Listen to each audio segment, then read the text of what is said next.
Ghosts of Gwendolyn Montgomery, I feel like the first, until you get to, I'm starting to tell people when you get to the snow globe, then it, Then it it turns. turns. It turns in a particular way. This is Dr. Andrew Rimby. Thanks for joining us here in the Ivory Tower Boiler Room. If you don't know, you can get all of our episodes ad-free on Patreon, patreon.com/Ivory Tower Boiler Room. All of Mary's true crime episodes ad-free, video episodes ad-free from the ITBR interviews. Also, follow us on Instagram, please. Ivory Tower Boiler Room. I like to put a lot of exciting arts and culture clips from the podcast, you know, TV shows, films that we've discussed. TikTok is Dr. Andrew Rimby. Long story, the Ivory Tower Boiler Room one got taken off by TikTok because it was too salacious and scandalous, in my opinion. But I might be just having an Oscar Wilde complex there, thinking, that I was causing such a sensation on TikTok. So please rate us on Apple. It really, really helps. Review us. If you're on Spotify, you can rate us there too. YouTube, please follow our YouTube channel. Please like the video, share it with your friends, your community. The only way that I can keep giving you all free, exciting podcast episodes is because of the reach of the podcast. So, rating us, reviewing us, it really, really does help. Also, shout out to Sean, our intern, who, if you see the cover art, you see the edits of the podcast, that's all Sean. So, amazing work by Sean. So, I hope you all enjoy this episode.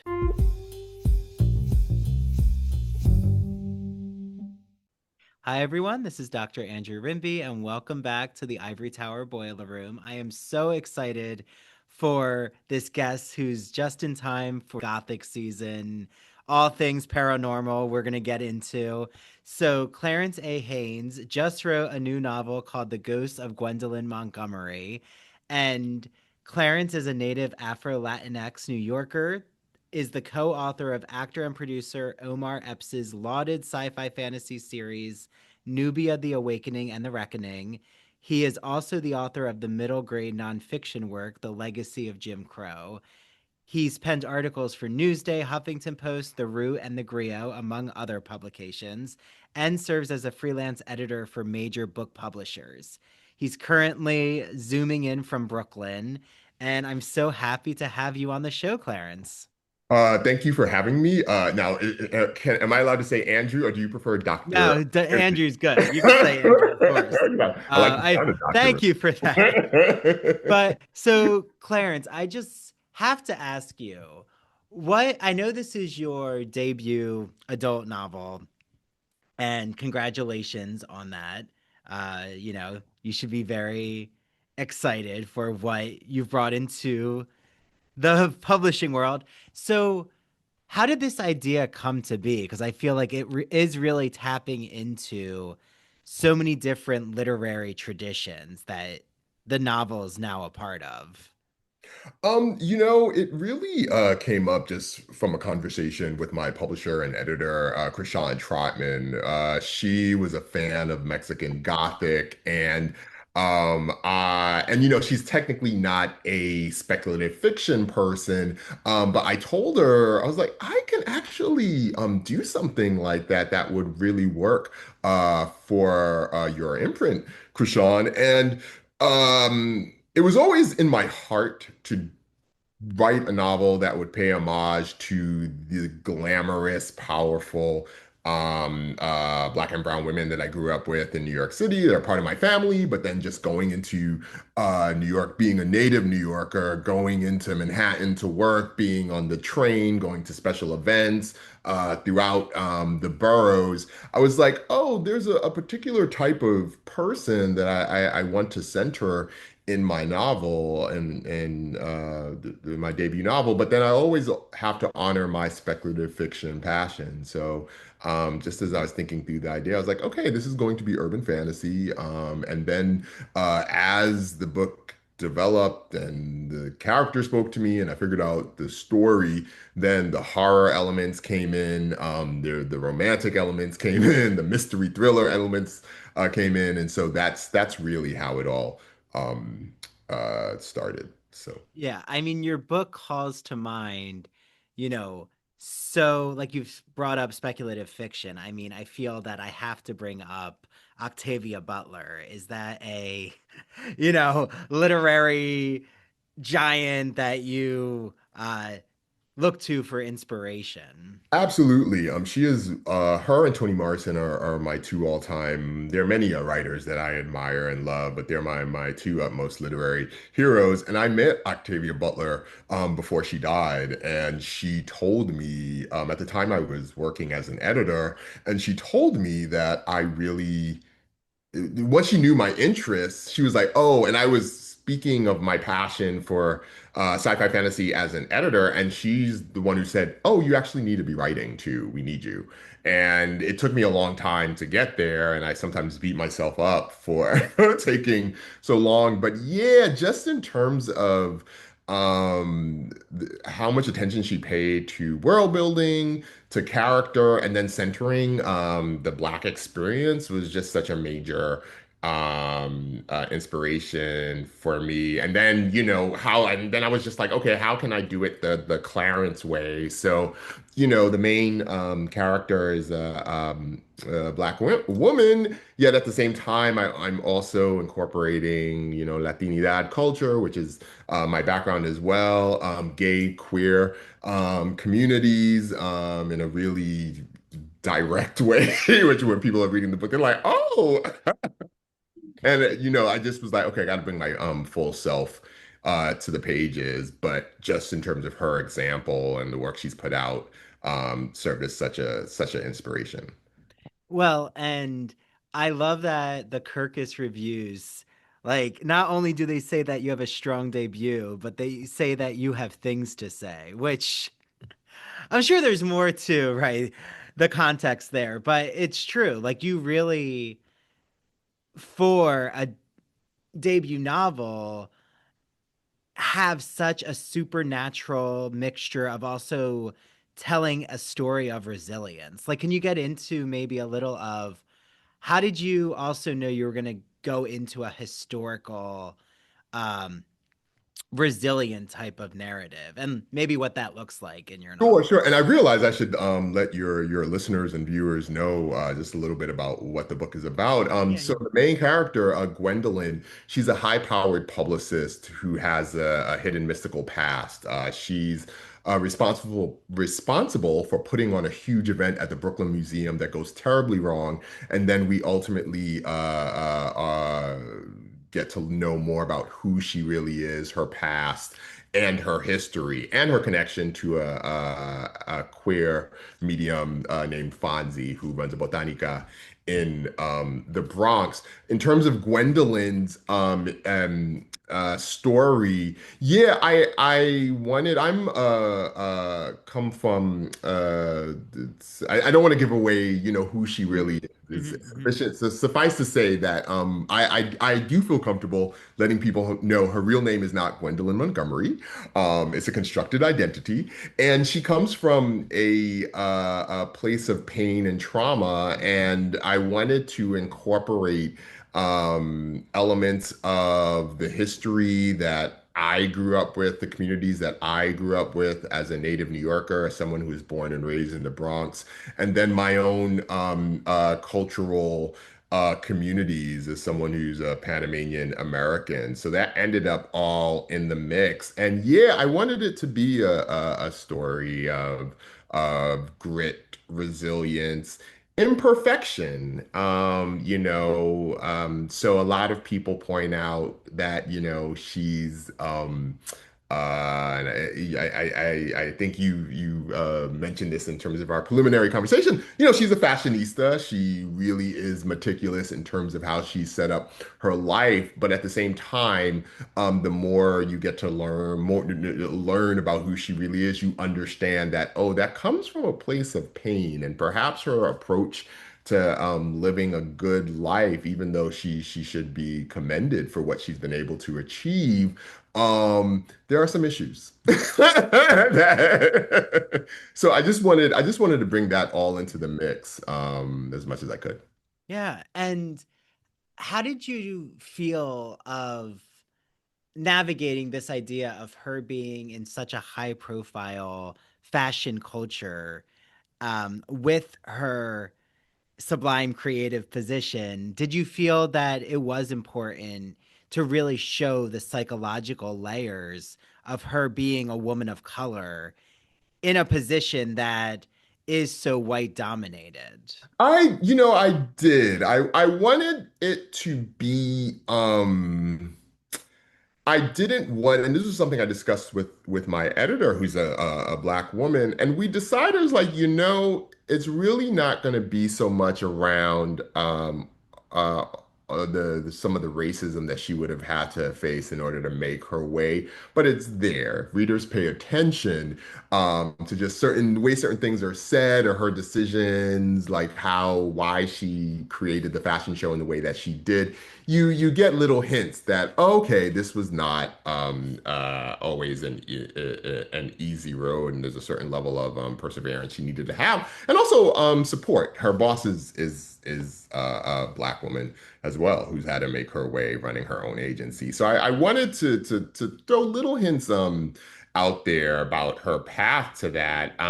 But I mostly what I mostly was concerned about was, even though, I've stated that there are imperfections and that there are issues with her lifestyle, that it comes from a place of pain. Nonetheless, and maybe I wanted to have my cake and eat it too, I still wanted to celebrate that lifestyle. I still wanted it to be like, but there are women who have managed to do this for themselves, and they deserve to occupy that space and be celebrated for their perseverance and what they're able to accomplish, and really just on a shallow level look fantastic. So Absolutely. Well, I always think about what would happen if in the Devil Wears Prada film, that if Anne Hathaway were a black actress, how right. would that relationship, right? I mean, Andy is already going through psychological distress, Right. but like what would have happened if there was the intersection of also race? Because that really is missing from the Devil Wears Prada. And I don't know if you've ever thought about it, but it does seem interesting. I think that's a great point. And my guess would be that they would probably not even want to go there, because I think just then having that intersection, it would turn the film into something else that maybe they're like, oh, this is not what we want to explore. We want our frothy. So I think it would be fascinating. And I really I haven't seen The Devil Wears Prada, the movie, in ages, but I really remember watching it and being one thing I really appreciated about the film was, like, it was really showcasing just how you can be swept away by that world, even with, all the toxic stuff, and poor Anne Hathaway character, what she's going through. But I think it really did a great job of showcasing, oh, but this is so seductive. This is so seductive, even though this is taking you away from who you really are. So, Absolutely. And in the real world, Anna Wintour has actually, I feel, it's interesting because she started to do more race yes, consciousness conversations around the Met Gala celebrities who are yes. featured. So, I guess there definitely has been a reckoning at Vogue. I Uh, think, yeah, I think a lot of that has to do with the socio-political moments that have been happening over the past few years, and there being a recognition, she's sort of having an understanding, like, okay, some of what, how we've positioned ourselves in all of this, some of it's problematic, and so it's been very interesting to watch. yeah. But now, like, I think it would be fascinating if I'm not trying to tell Anna Wintour to retire. But I think it would be interesting, like if Naomi Campbell took over her position, So or she there is I blank on what is it's been a minute since I read it, but she is retiring. I don't think she's going to be holding the editor-in-chief position anymore. There is movement that's been happening. So and I'm curious, it's so funny you say that about Naomi Campbell because I've been I follow her on Instagram and I've been wondering like what does she want to do now. And I think it's interesting. I think that's a great suggestion, Andrew, because I think she has so much influence and so much sway across the world. And I'm just like, and what I dig about her as well is that there's never been an apology for her blackness or her particular expression of womanhood. Like, in fact, I think she's very clear, this is who I am, and so I think that's very in these times particularly that could be really, really tremendous. So yeah. And I think that there's like there is a model, um, supermodel to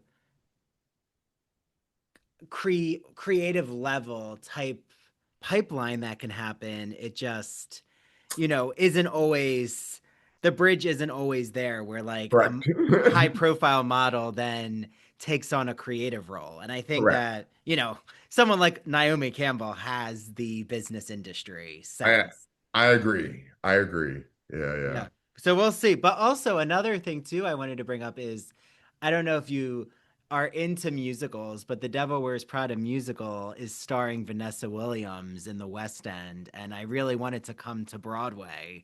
And I feel like that dynamic is interesting because you now have a an editor in chief who's a black woman who under her is a white woman, and I'm curious like how that plays out on the stage.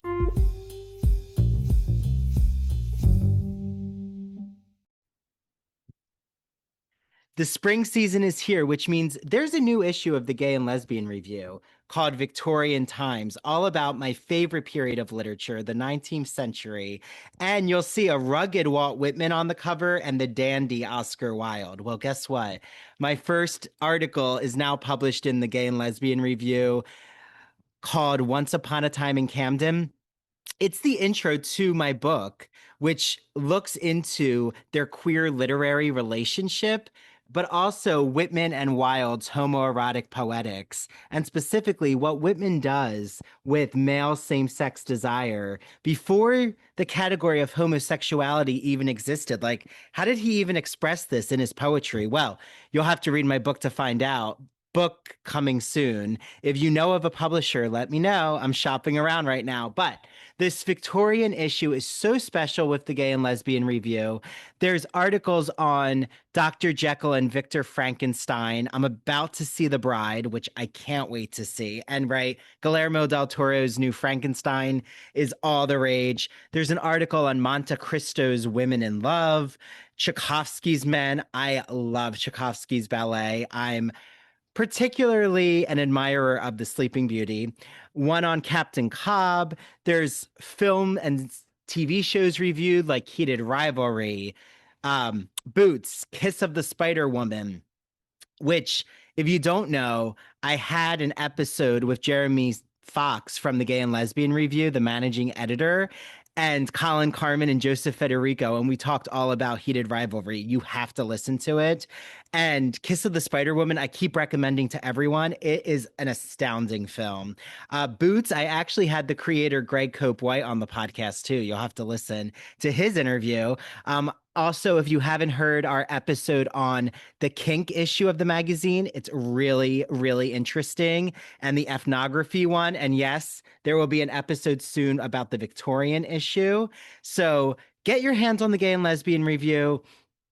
The digital subscription is really easy to get, glreview.org. The print subscription also, head on over to the website, click subscribe, use the promo code ITBR Choice. You get a free issue of the magazine. Choose the Victorian issue, will you? So head to their Instagram, their TikTok. I love the Gay and Lesbian Review. I get so many book recommendations, TV show, film recommendations. One of the films that I can't wait to watch is in this issue. I want to say it's pronounced Pillion or Pillion. I think I made it French there with Alexander Skarsgård. So enjoy your reading, everyone. And if you're reading the Gay and Lesbian Review, please reach out to me. I want to let them know, that you all listening to this podcast are reading their magazine.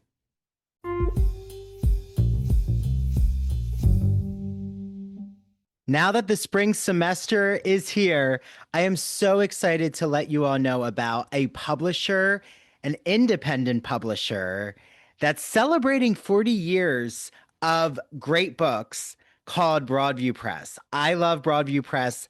I have so many of their editions of classic literature like Wuthering Heights, which is coming out soon, and it's our book club choice.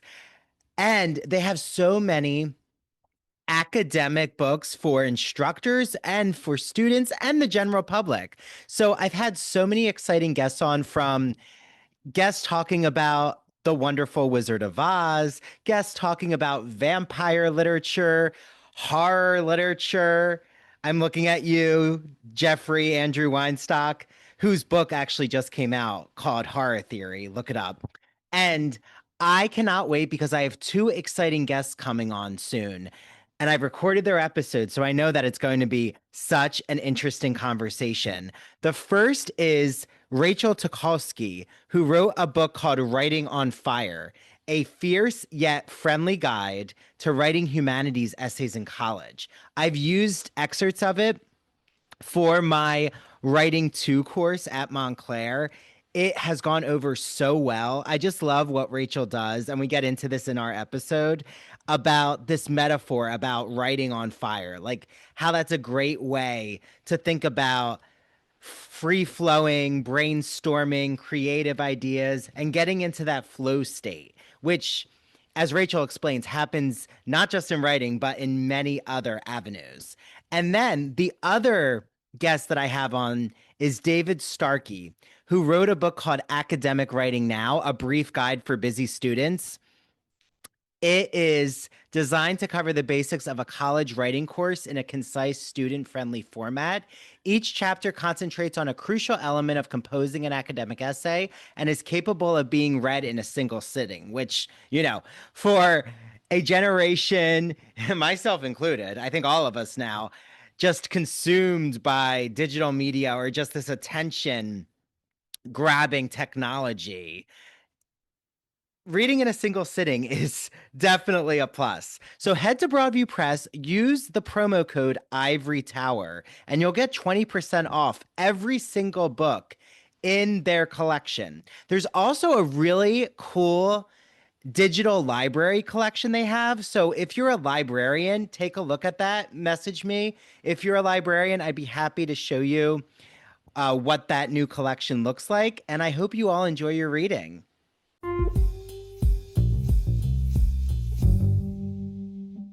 I'd be curious as well, and I immediately think, because now you're making me think of, so I used to model and be a background actor. So I was on Ugly Betty. So I've Oh, met Ugly Rebecca Betty. Williams twice in person when she was Wilhelmina. And so I'm immediately thinking of, I wonder if the casting was just a no-brainer, because they're just like, well, she's Wilhelmina, she'll know how to do this. And then also, right, with Ugly Betty, I'm even realizing like, oh, but then technically there was a two women of color and doing, so there are all sorts of like intersections and ways to play with this that I think are really interesting. And I can tell you, I didn't necessarily think about overtly when I was writing the book, but then afterwards, I'm kind of like, oh, I'm kind of seeing there's a certain type of mix happening here that maybe isn't so common. So.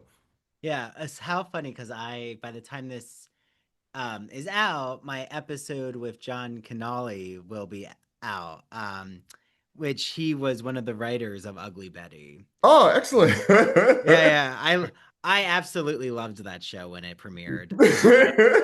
That was, I mean, America Ferrera, just such great acting, and Vanessa Williams I've always enjoyed. But yeah, I mean, have you also seen or read The Other Black Girl?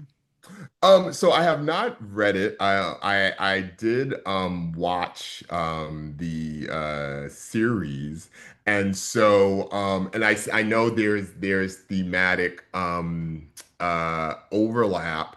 And I think it for me it brings up the question of genre, I guess. Like Ghosts of Gwendolyn Montgomery, I feel like the first until you get to I'm starting to tell people when you get to the snow globe, then it Then it it turns. turns. Yeah. It turns in a particular way. And I think the first few chapters, I think that's like chapter 9 or something, I definitely see like the overlaps with the other black girl, and just in terms of like there's something happening, but you don't really know what. And then Ghosts of Gwendolyn, it becomes much more overt urban fantasy after the snow globe incident. And so there's a lot more, explanation of what her the character's abilities are, and the mystical world building, and Mm. ghosts who are planning to get to our side of the world. And so it's been an interesting process for me to do that compare and contrast, and think about how one can play with genre, so. Yeah. Well, in your own life, Clarence, like, are you someone who uh has always been obsessed or interested in the paranormal world or the psychic community? So you know what? Here and there, I would say I've always been interested in anything that's connected to the fantastic. Mm. And so I think fantasy and sci-fi was always just sort of in comics growing up for my overt thing. But then, in terms of like the speculative fiction umbrella, the paranormal world, psychics, ghosts, that's part of the mix. And I really uh yeah, and then I really it's been just gradually, just in terms of my interest in other authors or certain types of shows, or again, like understanding the ways in which, as a writer, I can play with genre, that then I just began to pay closer attention. So even though I would still probably say that my approach to the paranormal is I think a bit different than other writers who like that's their specialty. So Mm, mm. Well, and I just really find it fascinating that you have Fonzie, who, right, owns this mysticism shop, that he like even has erotic dreams that like in your novel, I'm not going to give it away fully, but like there is a way to have uh intimacy sexually with the other world. Like yeah. how did you even know you wanted to kind of take a chance in that So realm? I'm gonna say it because it's in the second chapter, so I don't. But he has there's a ghost who he's having physical intimacy with. Fonzie is a psychic, a medium who can communicate with ghosts on the other side, and part of the order he belongs to, it's meant his job is that he's supposed to help ghosts find peace so that they can let go, and so that the balance between our worlds is maintained. But he's also hurting. He has an ex boyfriend who is kind of a jerk, but he's still pining for him, and he's just not had a lot of good experiences in terms of love, and so he finds this connection with the ghost, and he's connecting with the ghost in a way he's not supposed to. And one of the things that it just came up for me organically, because I was like, well, if you had a psychic and he's hurting, he's in pain, so many of us have been there in terms of our dating and our relationship, What would he do? How would he utilize the abilities at his disposal to deal with what he's going through? And so it just came up organically. I also though wanted to you brought up the word intersectional earlier in our chat, and I do firmly believe like uh, how the book publishing world often works is that this is the straight woman book. This is the gay man book. This is the lesbian book. This is the trans book. And I really wanted to be like, no, we all are living in the world together. And so all of our experiences should be presented in a story. I don't see why we have to be siloed. And so making sure that his erotic experiences, his desires were presented just like Gwendolyn's are presented. She's in the beginning of the book, Gwendolyn's met a new dude and she's really hot to trot for him, but we're not understanding why she's holding back. His needs to be given it honored as well. So that was what went into my thinking in terms of his story with the ghost. But it was all, again, it was all very organic. It was really just sitting with the characters and stories and dreaming and zoning out, and then it comes to me. So Yeah, no, that's fascinating. And I think that like I don't want to of course I want everyone to get their hands on your book and, or listen to it. But I do think like Gwendolyn herself is like of subjected to both worlds, like of the spiritual and the physical. And like I wonder for you, Clarence, if there's like a underlying or hidden meaning to this, like in terms of, speaking also to like the in between places that we find ourselves in. Like, what in your opinion is this spiritual and physical, like trying to balance both worlds? you did it right. You said it right there. It's the balance. I am a firm believer. So the book, the mystical traditions that um, are centered in the book are based on real world spiritual traditions. And I did my own world building and played with things. So there are things that would just be considered fantasy. But both for Gwendolyn and Fonzie, but more so for Gwendolyn, I think, as you aptly pointed out, is we the reality of it is regardless of what your spiritual beliefs are, of what you feel inside, of how you connect with the universe or higher power, you also have to live in the world. You also have to deal with the world. You also have to pay your bills. You also have to hold a job. You also have to clothe yourself. And ideally, the ethereal stuff would inform your approach to this.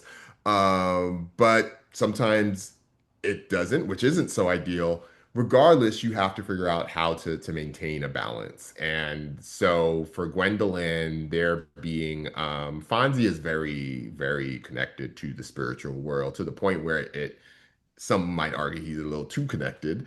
Whereas Gwendolyn, she's blocked herself off. And I did want to showcase the repercussions of that. Ideally, the we should all be able to find a balance and ebb and flow between both. But I did want to showcase for each of the characters how sort of their lack of balance with each of these things, how it creates conflict for them. So Yeah. Well, I've over the last few weeks and specifically when we're filming this, it's like mid to end September, and like just the division in the country is at an all-time high. And I've been like talking with my students, and I feel that there's a lot of focus with my students of trying to find groundedness or meditative practices and like how to try to, you know, hold on to faith or spiritualism, Mhm. whatever that means in everyone's life. And I'm curious, like, if you were kind of tapping into themes like that, of like, even does America, or do we have a spiritualism problem? Like, or do we not have faith right now as a country?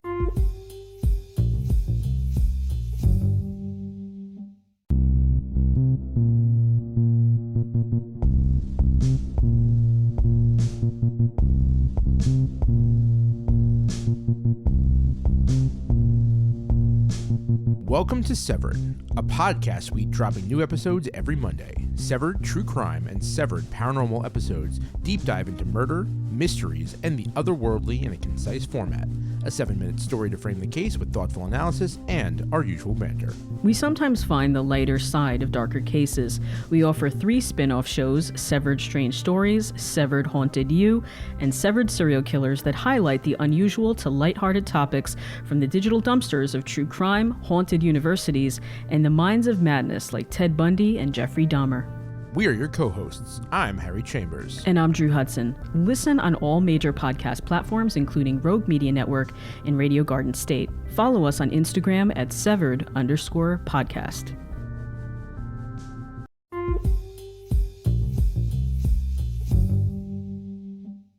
Are you a fan of classic Hollywood movies? Are you a fan of queer cinema? Then do we have the podcast for you. Hello, everyone. I'm Christian Garcia. And I'm Luke Del Mar. And we are your hosts of That Old Gay Classic Cinema, where we take a look at some of the greatest films of all time and analyze them through a queer theoretical lens. Let's be honest. LGBTQIA plus people have been a part of Hollywood since its inception, and this podcast celebrates those artists and entertainers of yesteryear while also taking a closer look at the queer-coded characters and stories in classic Hollywood films long before queer representation entered the mainstream. So follow us down the road of classic cinema as we give you a guide to some of the films that touched our hearts, brains, and even gave us courage to be ourselves. You can listen to That Old Gay Classic Cinema wherever you get your podcasts, and be sure to follow us on Instagram, YouTube, and TikTok. All right, listeners, we're ready for our close-up.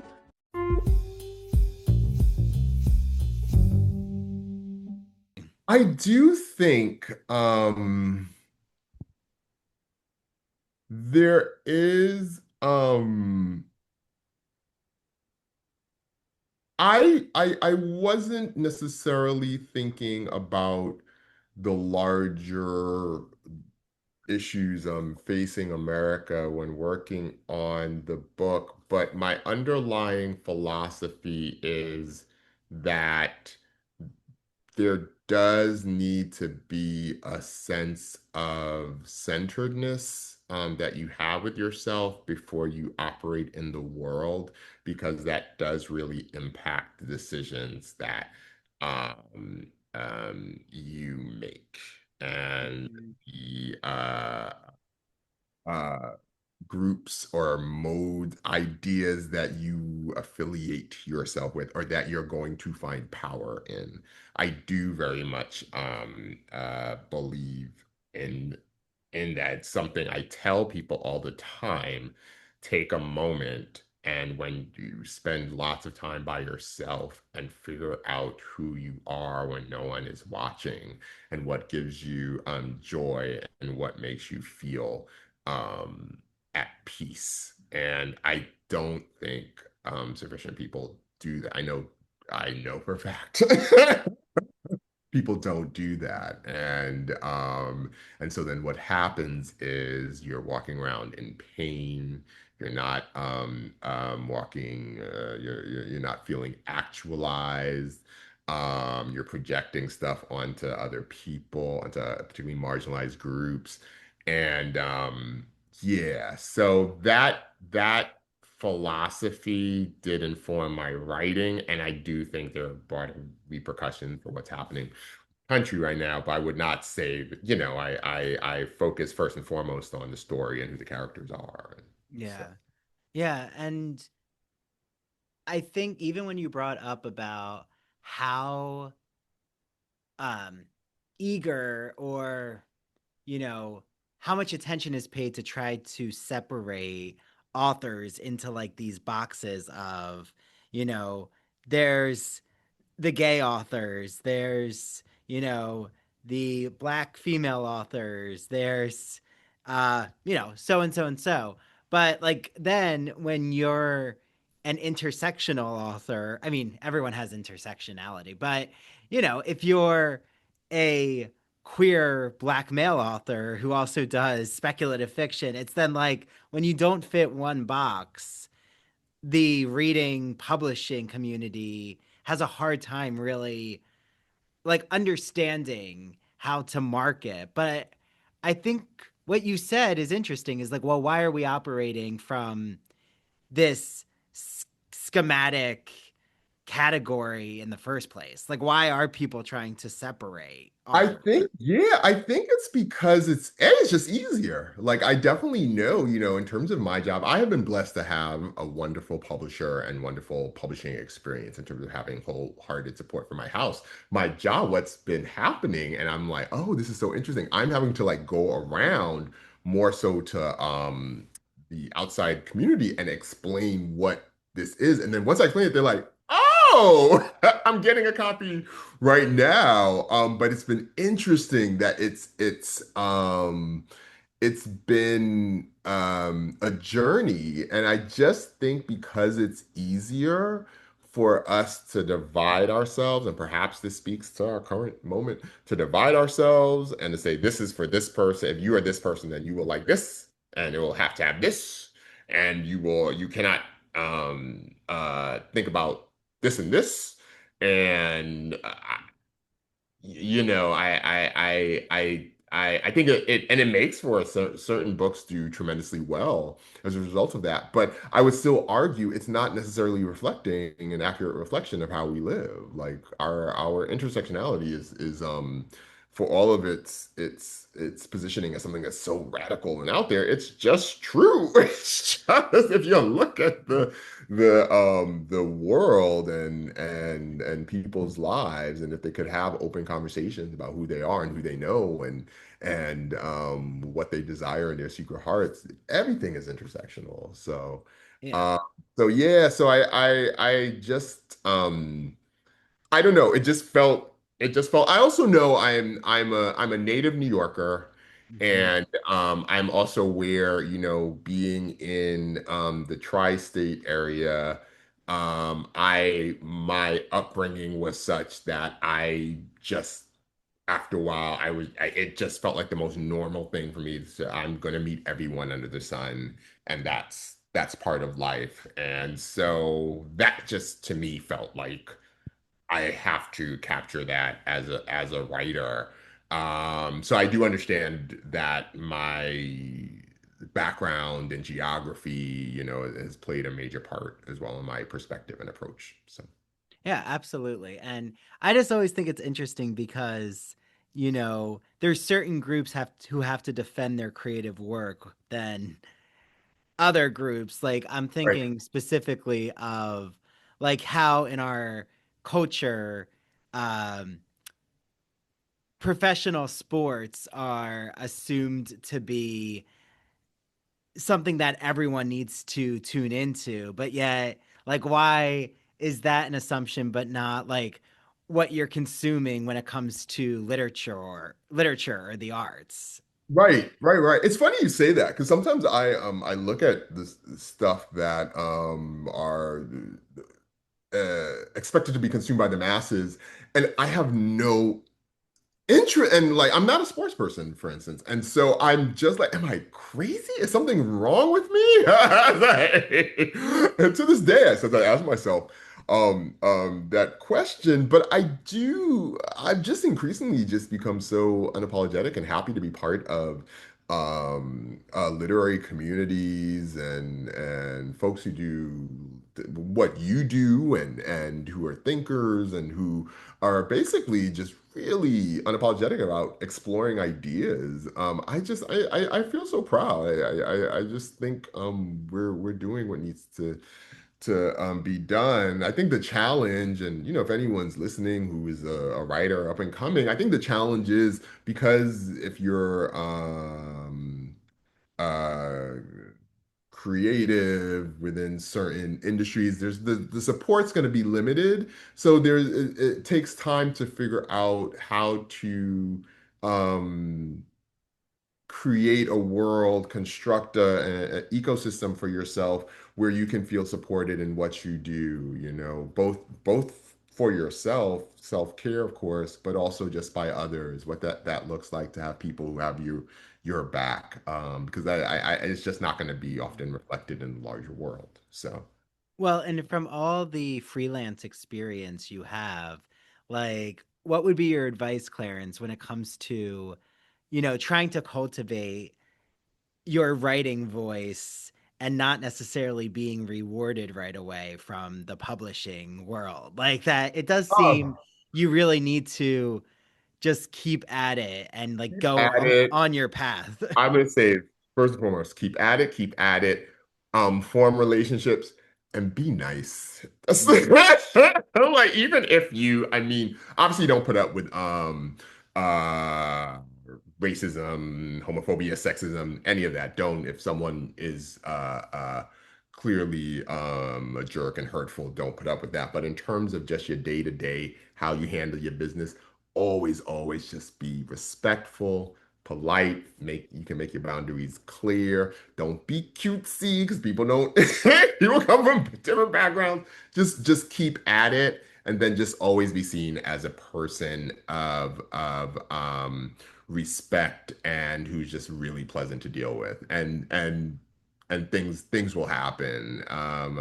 You'd be surprised at, I can tell you, I've sometimes gotten work, not necessarily, I think, always I'll be continuing to develop my craft as a writer, you know, until I die. And I'm much more developed as an editor, just because of my years doing that. And I can tell you sometimes that I'm pretty sure I've gotten work just because they're like, he's competent and so pleasant to deal to deal with. Is he a expert on X, Y, and Z? I don't think so, but he's competent and I can't stress enough how important that is with everything that's going on and sometimes people are juggling so much. Just having people, someone who can handle a project that can be trusted, industry folks really appreciate that. So Yeah, no, thank you. I'm sure that really helps and resonates with those listening. I mean, I'm I definitely, I'm learning a lot too just from your experience, Clarence. And I think like something else that fascinates me, and this kind of goes into Gwendolyn's, like her, um, the the tragedies that start to befall and surround her. But like even the way she rises to the occasion at work and that like workplace dynamic, I think it's fascinating because you do such a good job paying attention to like her day-to-day life but also like adding in this supernatural sense that I think really helps us get more of a psychological understanding of her, like not just yeah, but it's true. I think that the supernatural element, like that kind of gothic sense, is something that can sometimes even be more universal of human emotions than if you're just dealing with the real, whatever we'll call the real, the real world outside of spiritualism. 1000%, 1000%. That's how I feel about speculative stuff. That's why I love it so much, because I just feel like anytime I'm watching something and it's supposed to be, oh, we're entering the what's considered the supernatural, paranormal, fantasy, sci-fi, whatever, I'm like, oh, but there's something there that is so able to speak to what we feel, what we go through, what we aspire to, what's happening, that in a way that just sometimes the real world stuff just doesn't do. It just doesn't. So that's why I'm so happy you said that. Thank you also so much for being a close reader. One of the challenges, the huge biggest challenges for me with Gwendolyn was because of how the book is constructed, and I couldn't really reveal who she really is. She had to be a mystery. All I could do was then be like, well, through clues about present her work in as much detail as possible, and through that provide lots of clues about who she might be and what she can actually do. And it's sometimes subtle, and I was like, I couldn't, and I knew, and so for instance, I know a lot of people take to Fonzie because he's so on the page, everything about like who he is, what he's feeling, how he's been hurt, when he's lying, it's all right there. And her, it's you're closed off just by nature of what the structure of the book needed to be, but then also by nature of who she is, you know. Yeah, well, and that's so much more fun to, creatively play around with is like a character who um doesn't wear their heart on their sleeve. Like Yeah, that's someone what who you're trying to figure her out. I loved it also just because she's a woman who's doing that, and I loved like, oh, but she's like glam, traditionally feminine and sleek, yada yada, and yet she's not emotional. Like she's almost like sort of like if this was like a dude warrior, like she's almost sometimes operating from that place, and then also balancing though with this idea of she actually cares for people. She's mostly trying to do the right thing for the people she works with. So it was like this way of playing with character that was really I really enjoyed, but I was really cognizant that for the reader, I was like, they're just gonna have a different relationship to each of them. And I think where we like to feel all super cozy and cuddly with our characters. And so Fonzie is like, oh, Fonzie. And with her, it's more, I know readers are like, hmm.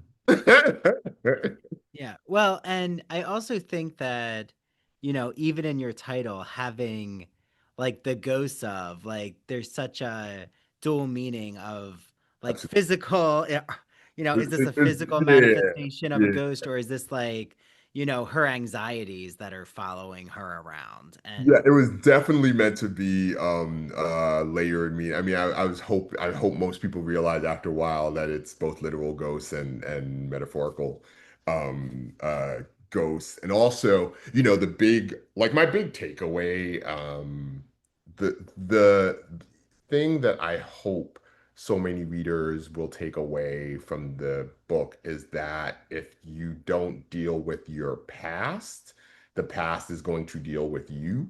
And I truly believe that if we don't reckon with what's come before when we were younger, where we didn't have such power over our lives, if we don't reckon with these things, then the past will affect how we live, how much agency we feel we have, how actualized we think we can be. It will affect our desire, the choices we make, how free we feel to be to erotically express ourselves, all those things. And so, in the context of like this, streamlined mystical adventure, that was like the big thing I love for people to like sit with, in their own lives. So. yeah, I mean, that's really powerful to think about how if we don't handle our past traumas or experiences, it always does manifest in some other kind of energy, or it comes out sideways and you project it onto people, and like that really is the source of conflict, is when people don't like fully heal. Yeah, um absolutely. yeah, yeah. And I do have to ask, who is the model on the cover, because she is so Oh, striking. so that's a good question. So I'm presuming it would either be a model that was so the artist is her name is Natasha Cunningham. She's an artist based in Jamaica. She does tremendous work, and so I would assume that's either a model that she worked with or it might be a stock image. I'm not sure, but she's particularly known for her collage work, and so So yeah, everyone's just been like the cover, the cover, the cover, and everyone. For those, I hope everyone pick up the book. There's undressed man behind her, and I know a lot of people don't realize until they they really look at the cover and then they're like, oh. But I wanted, as a lot of reviews have been pointing out, it's a sexy book, and I like I like for people to think, but also like for my work to be very sensual and sexy. So Yeah, and you also have the city skyline. So yeah, yeah, yeah, yeah, yeah, yeah, yeah. yeah. Well, have you given thought to, if the Ghost of Gwendolyn Montgomery was turned into a film adaptation, like who you would cast as Gwendolyn and Fonzie? So Fonzie, I need to give more thought to. I haven't. There is a model I've seen somewhere who's in Brazil who would be looks like a Fonzie, but he's not. He's I don't believe he's an actor. But in terms of Gwendolyn, I think my two choices would be either Jodie Turner-Smith or Wunmi Mosaku are the two that and I might have pronounced Wunmi's name incorrectly. Please forgive me, anyone who knows. But the Annie from Sinners, and then Jodie Turner-Smith, she looks like physically like what Gwendolyn is described as, and then she also recently played a mystical character in one of the Star Wars spin-off series, The Acolyte, and I mean, she had it down to her, and I was like, okay, she would know how to do the fashionista thing and the mystical, so yeah, she'd be the one. So. Yeah. And are you also a fan of Angela Bassett in American Horror Story? So I have never watched her in American Horror Oh. Story, but I think she would be amazing as Madrina.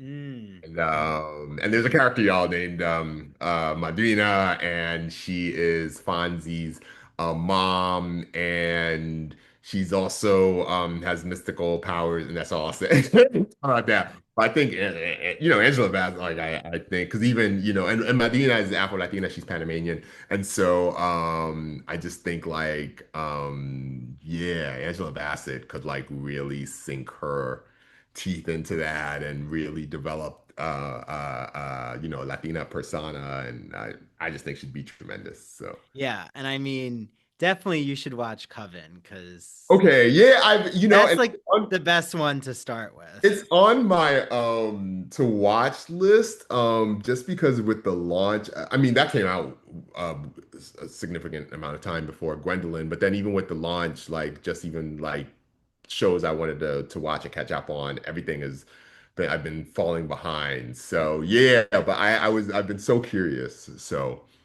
Yeah, yeah. And I think that like you know, is has this novel taught you, or maybe not taught you, but has it led you into your next work, or like have you been thinking about like is there a sequel in the works, or is there like something inspired by the Ghosts of all Gwendolyn I'll say Montgomery? is I'm writing dot dot dot. That's all I can tell Yeah, you. I know, I know. Yeah, no, no. I accept that answer. I get it. So, this has been so enjoyable, Clarence. I feel Thank you, like Andrew. This is a we could go on and on. I know we could, but I feel like there's so much, left to the imagination, which is good for those listening. And, where can everyone get the Ghosts of Gwendolyn Montgomery? The Ghost of Gwendolyn Montgomery is available wherever books are sold. So pretty much you can ask for it from your local indie bookstore, online. It's available in ebook, audio book, chains, wherever. And I am on Instagram, Clarence A. Haynes, all one word, no punctuation. And so please feel free to send a shout. Tons of information about the book on my page. And yeah, I look forward to chatting with people. Good, good. Well, thank you, Clarence. You know, definitely right on time for the Gothic season, and I can't wait for everyone to, start reaching out about the Ghosts of Gwendolyn Montgomery. It's a must read for, this year, next year, whenever you hear this episode, get your hands on it, listen to it, and, thank you so much, Clarence. This was such Thank a you. fun time. Thank you for having me, Andrew. Pleasure. Thank you.